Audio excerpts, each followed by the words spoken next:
You have quite a number of valuables, wallet, watch, etc., on your daily commute?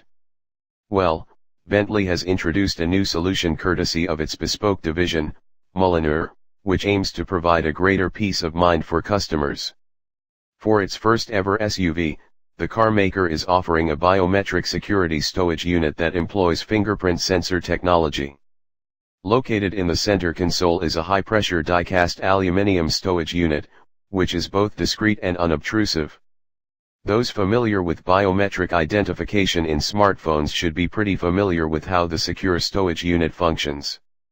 Owners will be able to store multiple fingerprints, allowing them to control who has access to their valuables. To expand its functionality, the stowage unit also comes with 2 USB ports and an auxiliary socket for connecting and charging mobile devices both inside and outside of the unit, enabling occupants to access the Bentayga's infotainment system, including Apple CarPlay.